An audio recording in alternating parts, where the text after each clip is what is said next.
Hi hello வணக்கம் நண்பன் நண்பி, நான் உங்கள் ரவீன். Realme உடைய 11 சீரிஸை சைனா மார்க்கெட்டில் லான்ச் பண்ணிட்டாங்க. நிறைய பேருக்கு தெரிஞ்சிருக்கும். ஆல்ரெடி நம்ம சேனல்லையும் Realme 11 5G பற்றி ஒரு டெடிகேட்டட் வீடியோ போட்டோம். பட் இதில் ப்ரோ வேரியன்ட் இருக்குது. Realme 11 Pro and Realme 11 Pro Plus 5G அப்படின்ற இந்த ரெண்டு ஸ்மார்ட் ஃபோனும் லான்ச் பண்ணியிருக்காங்க. இந்த ப்ரோ வேரியண்ட்டுக்கான ஸ்மார்ட் ஃபோனை பற்றி தான் இன்னைக்கு வீடியோவில் நான் உங்ககிட்ட டீட்டெயிலாக எக்ஸ்பிளைன் பண்ணுறேன். ஸோ ப்ரோ வேரியண்ட்டில் என்னெல்லாம் கொடுத்துருக்காங்க அப்படின்றத தெரிஞ்சுக்கலாம் வாங்க.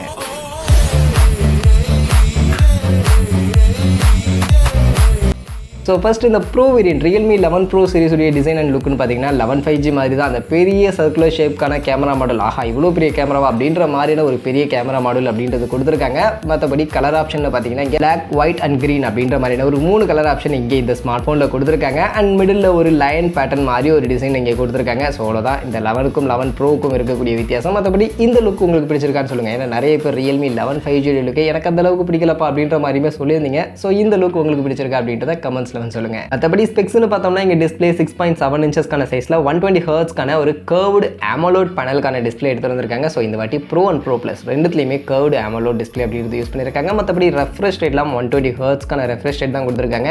அது கூடவே 360 ஹெர்ட்ஸ்க்கான டச் சாம்பிளிங் ரேட் அண்ட் 950 நிட்ஸ்க்கான மேக்ஸிமம் பீக் பிரைட்னஸ்க்கான வேல்யூ மாதிரியான இந்த ஃபீச்சரோட எடுத்துகிட்டு வந்திருக்காங்க. பட் எனக்கு என்னன்னா இதுக்கு முன்னாடி அவங்க கொண்டு வந்த Realme 10 Pro ப்ளஸில் இருந்த அந்த கர்வ்டு டிஸ்பிளே அப்படின்றது ஒரு கர்வ்டு டிஸ்பிளே அப்படின்றத தாண்டி டிஸ்பிளே வைஸ் ஒரு பெஸ்ட்டான டிஸ்பிளே நல்லா இருக்குது அப்படின்ற மாதிரியான ஒரு ஃபீல் கொடுக்கல.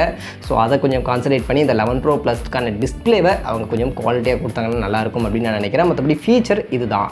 அதே மாதிரி பேட்டரி இங்கே 5000 mAhக்கான பேட்டரி அண்ட் அதை சார்ஜ் பண்ண 67 வாட்ஸ்க்கான fast charging Realme 11 Pro smart ஃபோனில் கொடுத்துருக்காங்க. இதுவே ப்ரோ ப்ளஸில் பார்த்தீங்கன்னா 100 வாட்ஸ்க்கான ஃபாஸ்ட் சார்ஜிங் கொடுத்துருக்காங்க. இந்த ஃபாஸ்ட் சார்ஜிங் இங்கே இந்த ரெண்டு ஸ்மார்ட் ஃபோன்லையும் இருக்கக்கூடிய வித்தியாசம். ஸோ ப்ரோவில் 67 வாட்ஸ்க்கான சார்ஜர், ப்ரோ ப்ளஸில் 100 வாட்ஸ்க்கான சார்ஜர் இருக்குது. அதே மாதிரி performance pro and pro plus ரெண்டுலையுமே ஈக்குவல் தான். Dimensity 7050 அப்படின்னு சொல்லக்கூடிய ஒரு புது ப்ராசர் தான் இங்கே இந்த ரெண்டு ஸ்மார்ட் ஃபோன்லையுமே எடுத்துகிட்டு வந்திருக்காங்க. இது ஒரு 6 nm சைஸில் ஃபேப்ரிகேட் பண்ணியிருக்கக்கூடிய ப்ராசர். மற்றபடி LPDDR5 Powerfull 3.1 ஸ்டோரேஜ் மாதிரியான விஷயங்கள் எல்லாமே இருக்குது. மற்றபடி இந்த ப்ராசர் ஒரு புது ப்ராசராக இருக்கே, Dimensity 7050 அப்படின்ற நேமில் இருக்குது. இது எந்த அளவுக்கு பர்ஃபார்மன்ஸ் கொடுக்கும் அப்படின்னு நீங்கள் கேட்டிங்கன்னா கிட்டத்தட்ட உங்களுக்கு Dimensity 1080 இருக்குல்ல, அதுக்கு கிட்டத்தட்ட ஈக்குவல், அதை விட கொஞ்சம் பெட்டரான பர்ஃபார்மன்ஸ் கொடுக்கும் அப்படின்ற மாதிரியுமே சொல்கிறாங்க. பட் ரொம்ப பெரிய வித்தியாசம் இல்லை, கிட்டத்தட்ட Dimensity 1080 அளவுக்கு இருக்கும்.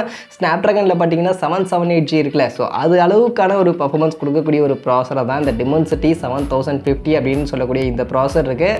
ஸோ பர்ஃபார்மன்ஸ்னு பார்க்கும்போது ப்ரோக்கு ஓகே ஒரு நல்ல பர்ஃபார்மன்ஸ் கொடுக்கக்கூடிய ஒரு ப்ராசஸ் தான். ப்ரோ ப்ளஸுக்கும் சைனாவில் லான்ச் பண்ணியிருக்கக்கூடிய ப்ரைஸிங் ஓகே, பட் கண்டிப்பாக இந்தியாவில் வரப்போ கொஞ்சம் ஹை ப்ரைஸிங்காக வரும். ஸோ அதை கம்பேர் பண்ணும்போது ப்ரைஸிங்கை பொறுத்து எப்படி இருக்குது அப்படின்றத பார்ப்போம். மற்றபடி இந்த Dimensity 7050 ப்ராசர் பார்த்தீங்கன்னா கிட்டத்தட்ட உங்களுக்கு ஸ்னாப்ட்ராகன் 778G Dimensity 1080க்கு ஈக்குவலான ஒரு பர்ஃபார்மன்ஸை கொடுக்கும். அதே மாதிரி camera actually bro and bro ப்ளஸில் வித்தியாசம் பண்ணியிருக்காங்க. இதில் ப்ரோ ஸ்மார்ட் ஃபோன் பார்த்தீங்கன்னா உங்களுக்கு பின்பக்கம் 2 கேமரா, பிரைமரி 100 மெகாபிக்சலுக்கான கேமரா OISக்கான சப்போர்ட்டோடு கொடுத்துருக்காங்க. இது போக ஒரு 2 மெகாபிக்சலுக்கான சப்போர்ட்டிவ் கேமரா அப்படின்ற மாதிரி கொடுத்துருக்காங்க. அதுவே முன்பக்கம் 16 மெகாபிக்சலுக்கான செல்ஃபி கேமரா கொடுத்துருக்காங்க.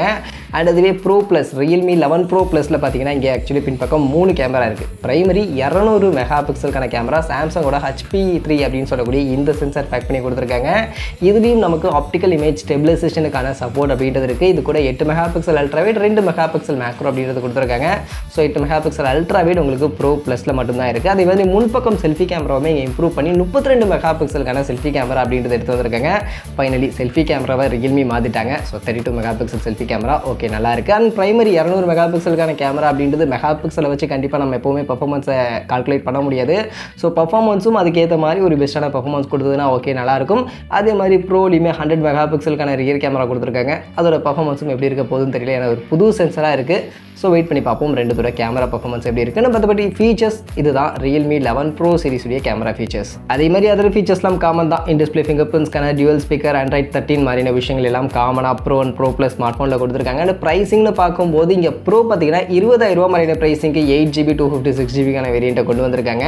அதே மாதிரி ப்ரோ ப்ளஸ் 8 + 256GBக்கான வேரியண்ட்டை 24000 மாதிரியான ப்ரைஸிங்க்கு இப்போதைக்கு சைனா மார்க்கெட்டில் ஆக்சுவலி இவங்க கொண்டு வந்திருக்காங்க.